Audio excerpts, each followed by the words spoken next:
اب وہ اپنے اگریشن کو سیویلینز کے اوپر بڑھا رہا ہے. اچھا تو یہ جو ٹرمپ کی فولش پالیسی ہے یہ امریکہ کو ڈریگ کر لے گی اس براڈر وار کے اندر.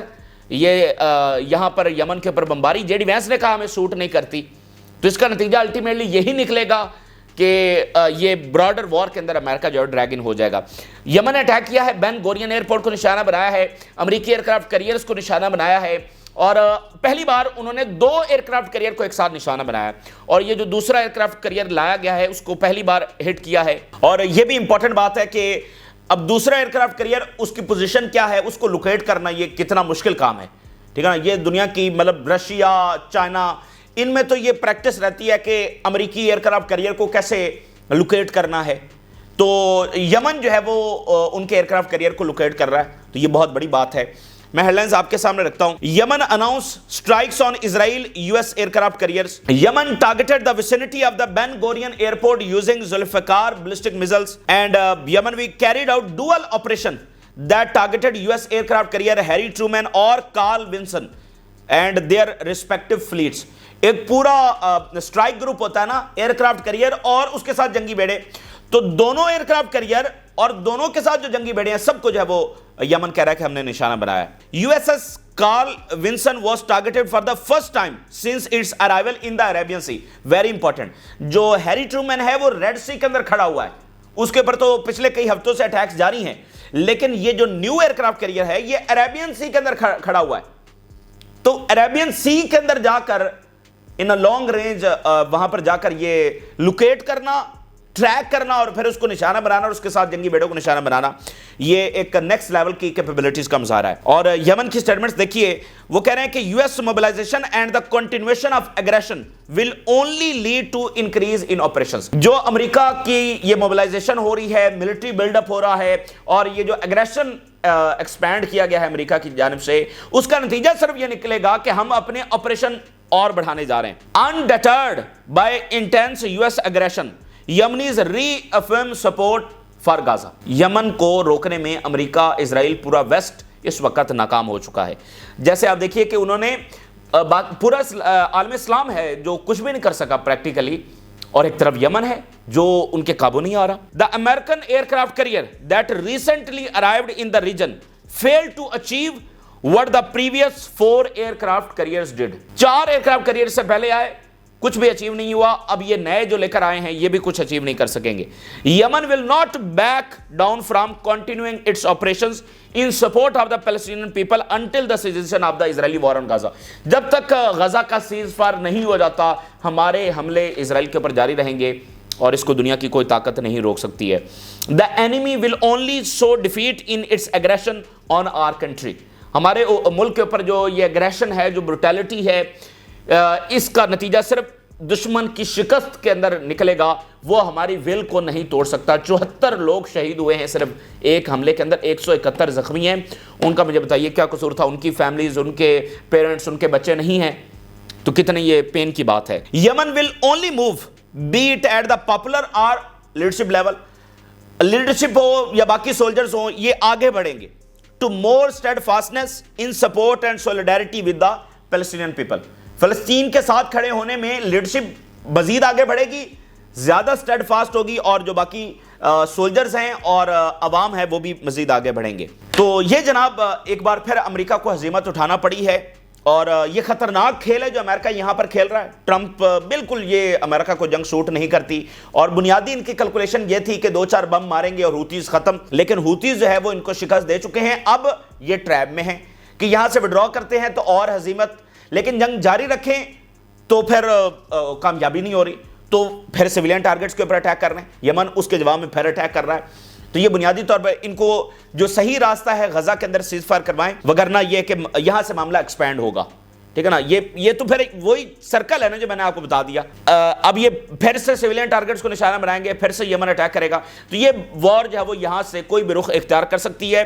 اور میں آپ کو بتا دوں جو بہت ہی خطرناک پروجیکٹ یہاں پر کھیلا جا رہا ہے, یمن کے اندر گراؤنڈ اٹیک کرنے کی جو تیاری ہو رہی ہے, اور جو ان کو آپس میں لڑوانے کی تیاری ہو رہی ہے, جو یمن کو سوڈان بنانے کی تیاری ہو رہی ہے, وہ بہت ہی خوفناک ہے. اس کے ساتھ ساتھ ایران کی ٹاکس ہونے جا رہی ہیں, سب نظریں اس کے اوپر ہیں, میڈیا کی رپورٹس ہیں, خود ایران کے بیانات ہیں, رشیا ہونے کیا جا رہا ہے. دیکھیں جو کمپلیکسٹی ہے نا ان ٹاکس کے اندر وہ کیا ہے.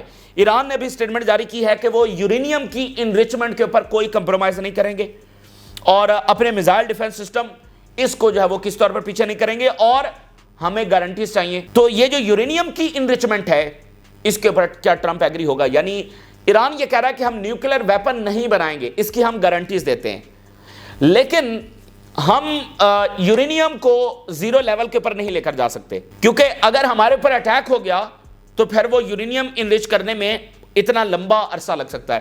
تو ہم اپنی یورینیم کی جو انریچمنٹ ہے وہ اسی لیول کے اوپر رکھیں گے. اگر گارنٹیز توڑی گئیں تو پھر ہمارے پاس یہ اختیار ہوگا کہ ہم نیوکلیر بنائیں اور اپنا دفاع کریں. لیکن کیا ٹرمپ اس بات کو قبول کرے گا؟ یہ بہت ہی پیچیدہ معاملہ ہے. یہ بہت ہی آپ کہہ لیں کہ جو باٹم لائن ہے جہاں پر آپ کہہ لیں کہ پھڈا پڑ سکتا ہے وہ یہ والی باٹم لائن ہے. اور جو پچھلی ڈیل ہوئی تھی اس میں بھی ایران یورینیم کی انریچمنٹ کے اوپر ایگری نہیں ہوا تھا, یعنی اس کو نیگوشیٹ کرنے میں. ڈسمینٹلنگ دا سینٹریفیوجز اور reducing enrichment to zero is a red line. نہ ہی وہ ہم سینٹریفیوجز ختم کریں گے, وہ سینٹریفیوجز جس سے آپ اس کو تیز کرتے ہیں اور انریچمنٹ کرتے ہیں وہ نہ ختم کریں گے. اور انریچمنٹ لیول جو کہ 60% ہو چکا ہے اور یہاں سے ویپن بنانے کے لیے آپ کو 90% تک جانا ہے, لیکن 60% سے 90 تک جانے میں کچھ آپ کو ٹیکنیکل تبدیلیاں ہی کرنی ہیں. ود ان ڈیز آپ اس لیول پر پہنچ سکتے ہیں. تو وہ کہہ رہے ہیں کہ آپ اس کو 0% کے اوپر لے کر آئیں انریچمنٹ کو, جس کے لیے اتنا ٹائم لگا ہے. تو ایران کہہ رہا ہے کہ ہم کسی طور پر اس کو 0% کے اوپر لے کر نہیں آئیں گے. تو کیا امریکہ اس بات کو مان لے گا؟ Our red lines mean we will not negotiate our missile program. Tehran is seeking assurance that Trump will not withdraw from the new nuclear deal. Tehran ساتھ یہ بھی گارنٹیز مانگ رہا ہے کہ اگر ڈیل ہو جاتی ہے, کسی معاہدے کے اوپر ہم پہنچ جاتے ہیں, تو پھر اس چیز کی کیا گارنٹی ہے کہ ٹرمپ دوبارہ سے معاہدہ توڑ نہیں دے گا؟ آج چونکہ امریکہ کے لیے جنگ کرنا مشکل ہے اور کل کو 6 مہینے بعد 1 سال کے بعد اسی ٹرمپ کے ٹینیور کے اندر, اور ابھی تو ٹرمپ تھرڈ ٹرم بھی دیکھ رہا ہے, تو اسی ٹینیور کے اندر 1 سال کے بعد ٹرمپ اس ڈیل سے نکل جاتا ہے تو پھر اس کی گارنٹیز کون دے گا؟ تو یہ ایک چیز ہے. رشیا کی ذرا سٹیٹمنٹ دیکھیے. Russia welcomes US Iran talks ready to facilitate process Sergei Lavrov. اچھا اسی درمیان ناظرین ایک اور خبر دیکھیے. ڈاگلس مکریگر جو کہ امریکہ کے زبردست اینالسٹ ہیں, فارمر جنرل ہیں, اور ان کے بہت سارے تجزیے ہم آپ کے سامنے رکھتے بھی رہتے ہیں, اور ابھی جو ان کا ایک تجزیہ سامنے آ رہا ہے کچھ دیر پہلے, کیونکہ ایران نے اپنا دورہ مکمل کیا ہے, تو کیا آپٹکس وہاں سے سامنے آئے, کیا چیزیں وہاں پر ایگری کر لی گئی ہیں. تو بڑی امپورٹنٹ بات انہوں نے کی ہے. دا باٹم لائن کہ اس دورے کا ساری ڈیولپمنٹس کی ایک لائن کیا ہے؟ Russia will not stand by if Iran is attacked. Russia خاموش تماشائی کے طور پر نہیں کھڑا رہے گا اگر ایران کے اوپر اٹیک کیا گیا. مطلب بہت بڑی بات ہے نا کہ امریکن اس وقت جنرل, اچھا یہ جو ہیں یہ اینٹی وار, مطلب اسرائیل کی جنگوں کے خلاف ہے, غزہ میں جہریت کے خلاف ہیں, اور یہ کہہ رہے ہیں کہ امریکہ کو سوٹ نہیں کرتی. ایران جنگ کے یہ شدید مخالف ہیں, امریکہ کے مڈل ایسٹ وارز کے یہ شدید مخالف ہیں. اور ایران کا جو دورہ ہوا ہے رشیا کا, اور رشیا سے جو سٹیٹمنٹس آ رہی ہیں, ابھی آپ دیکھیں نا کل ہی ان کے پارلیمنٹ نے جو اسٹریٹجک پارٹنرشپ ہوئی ہے اس کو ریٹیفائی کیا, یعنی آفیشیل اس کو درجہ دیا ہے. تو یہ کہہ رہے ہیں, ان کا انالیسس یہ ہے کہ رشیا واضح طور پر یہ سگنل دے رہا ہے امریکہ کو کہ ایگریمنٹ ہی بہتر ہے, اور اگر امریکہ کسی بھی وجہ سے ایگریمنٹ کی طرف نہیں جاتا تو پھر رشیا کا کلیئر سگنل امریکہ کو یہ ہے کہ رشیا خاموشی سے بیٹھا نہیں رہے گا. اگر ایران کے اوپر اٹیک کیا جاتا ہے رشیا خاموش تماشائی نہیں بنا رہے گا, بلکہ وہ ایران کی ڈائریکٹ ہیلپ کو آئے گا, یعنی اسلحہ یہ وہ سب وہ سپورٹ جو وہ کر سکتے ہیں, ہر صورت میں وہ ایران کے ساتھ کھڑے ہوں گے. تو یہ بہت بڑی بات ہے. یعنی آپ دیکھیں کہ عراق پر اٹیک ہوا, افغانستان پر اٹیک ہوا, لیبیا, سارا کچھ ہوتا رہا, لیکن اس طرح کسی گلوبل پاور کا امریکہ کے سامنے آ کر کھڑا ہو جانا کہ کسی اسلامی ملک کے اوپر اٹیک نہیں ہو سکتا ایران کے اوپر, تو یہ بہت بڑی بات ہے. تو یہ کلیئر ڈیٹرنس ہوگی ٹرمپ کے لیے. اس وقت ٹرمپ جو ہے وہ پیوٹن ہی سے بات کر رہے ہیں نا, تو پیوٹن کہہ رہے ہیں کہ ایران کے اوپر حملہ نہیں ہونا چاہیے, اور اس کو کنفرم کر رہے ہیں کون؟ جنرل مکریگر. ایک تجزیہ ہم نے آپ کے سامنے رکھا ہے, اور بھی بہت ساری چیزیں ہیں. تو پھر نیتنیاہو کا پلان کدھر گیا؟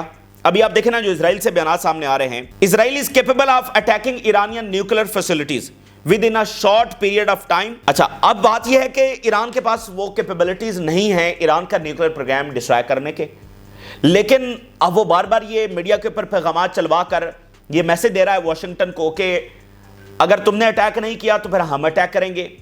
ٹھیک ہے, اگر اسرائیل اٹیک کرتا ہے تو پھر جیسا ہم نے پچھلی ویڈیو میں بات کی کہ امریکہ بڑی ڈیفیکلٹ پوزیشن میں آ جائے گا کہ اسرائیل کو بچانے کے لیے وہ آئے، اور آلریڈی وہ یمن کے اندر تو موجود ہے نا، وہاں پر تو جنگ جاری ہے، تو یہ اسکلیٹ ہو سکتا ہے۔ ادھر سے رشیا امریکہ کو کہہ رہا ہے کہ اگر اٹیک کیا تو ہم سامنے کھڑے ہوں گے۔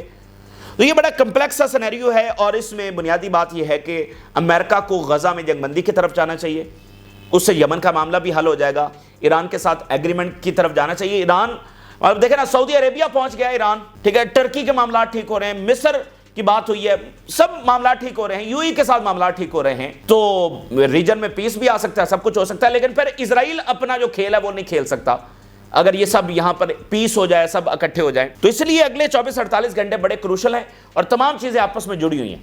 ایران ٹاکس غزہ سیز فائر کے ساتھ جڑا ہوا ہے، ٹھیک ہے نا، تو دیکھتے ہیں کہ معاملات کس طرف جاتے ہیں۔ اور میں آپ کو بتا دوں کہ رشیا سے زیادہ چائنا جو ہے وہ یہاں پر انوالو ہوگا، یمن میں ایران، یہاں پر آپ کو چائنا زیادہ نظر آئے گا، اور ایجپٹ کے ساتھ جو جنگی مشقیں ہو رہی ہیں وہ بھی آپ کے سامنے ثبوت ہے۔ اس کے ساتھ ناظرین، حزب اللہ کی جو ڈس آرمامنٹ ہے اس کی بھی پلاننگ کی جا رہی ہے۔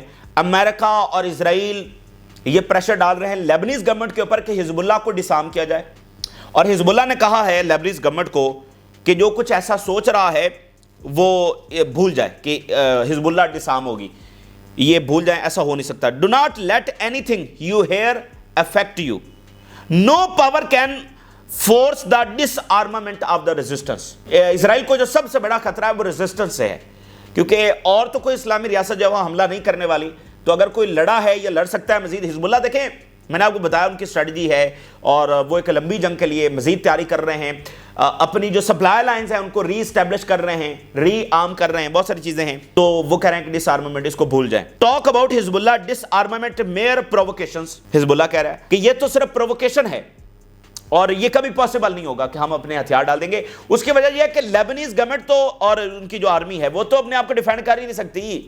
لیبنیز آرمی تو ایک جنگ بھی نہیں اسرائیل کے ساتھ لڑی، ہمیشہ لیبنن کا جو دفاع، اور آلریڈی جب حزب اللہ بنی تھی اس سے پہلے تو لیبنن آکوپائڈ تھا، تو حزب اللہ ہی نے تو لیبنن کو جو وہ آزادی دلوائی ہے۔ اب آخر میں very interesting, new world order کی طرف ہم کس طرح سے بڑھ رہے ہیں۔ اچھا، بینڈونگ ایک انڈونیشیا کا شہر ہے، یہاں پر ایک کانفرنس ہوئی تھی 1955 کے اندر، اور وہ کانفرنس کن کی ہوئی تھی 1955 کے اندر؟ یہ جناب جو نیولی جو آزاد ہوئی تھی ایشین جو نیشنز ہیں اور جو افریقن نیشنز ہیں، 29 کنٹریز 1955 کے اندر بینڈونگ جو کہ انڈونیشیا کا شہر ہے وہاں پر اکٹھے ہوئے تھے، وہاں پر یہ کانفرنس ہوئی تھی، اور اس میں کیا تھا کہ ہم امپیریلزم اور کلونیلزم سے مل کر جب وہ لڑیں گے، ایک دوسرے کے ساتھ کوپریشن بڑھائیں گے، اور ایک دوسرے کے اوپر جو بھی مصیبت آئے گی اس کو مل کر سامنا کریں گے۔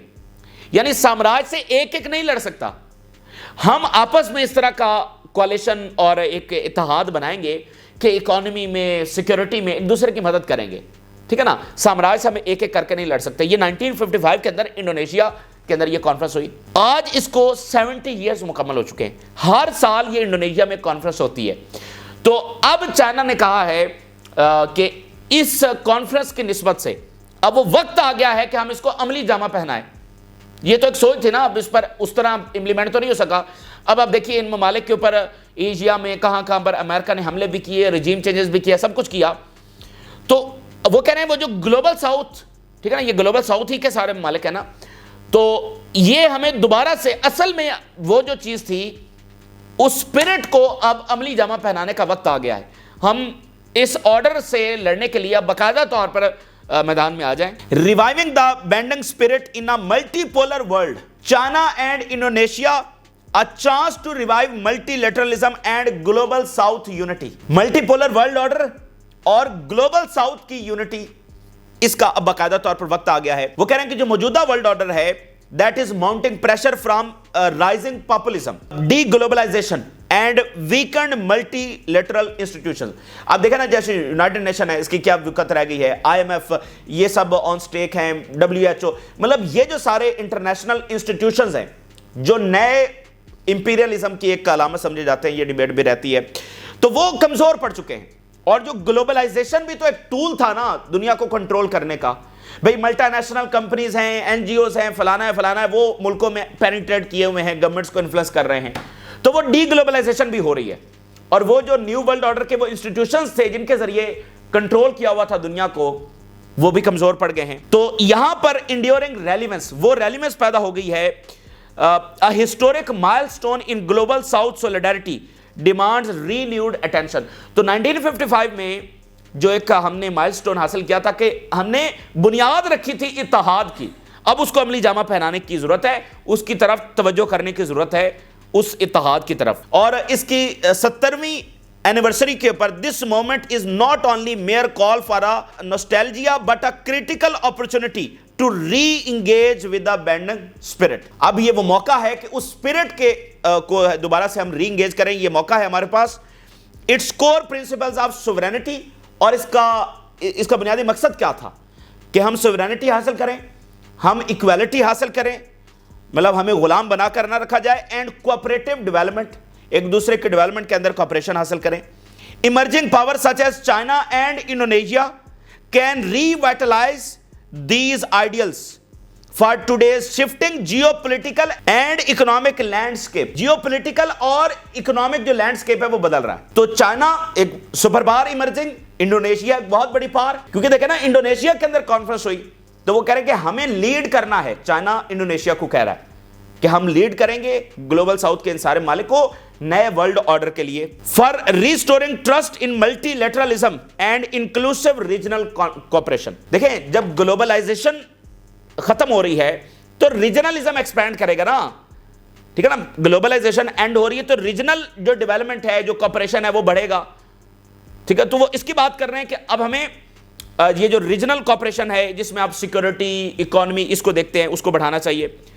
Fractured global landscape, the return of populism. پھر وہ کہہ رہے ہیں کہ rule based international order the foundation is now fracturing. یہ فریکچر ہو چکا ہے موجودہ world order, fuelled by job displacement. اور اس میں مزید کیا چیزیں اس کو فیول کر رہی ہیں, اس کی فریکچر کو, جاب ڈسپلیسمنٹ ہو رہی ہے.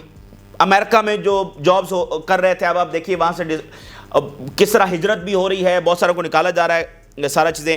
And declining domestic industries is accelerating the trend toward deglobalisation. اور بہت سارے فیکٹرز ہیں جو اس وقت اس کو ایکسلریٹ کر رہے ہیں. تو یہ صرف دیکھیں انڈونیشیا کی بہت اہمیت ہے. ایک تو سب سے بڑا یہ اسلامک کنٹری ہے, پاپولیشن کے حوالے سے ریئر ارتھ منرلز ان کے پاس بہت ہیں, اسٹریٹجک اہمیت ان کی بہت ہے. انڈونیشیا کے جو ہیڈ آف دی گورنمنٹ ہے انہوں نے پہلا وزٹ جو ہے وہ چائنا کا کیا ہے, ٹھیک ہے. تو انڈونیشیا کی بہت زیادہ اہمیت ہے, اور چائنا کھل کر اب نیو ورلڈ آرڈر کی بات کر رہا ہے. اسلامی دنیا, گلوبل ساؤتھ کے مالک, چائنا, رشیا, نارتھ کوریا, یہ اس وقت نیو ورلڈ آرڈر کی طرف.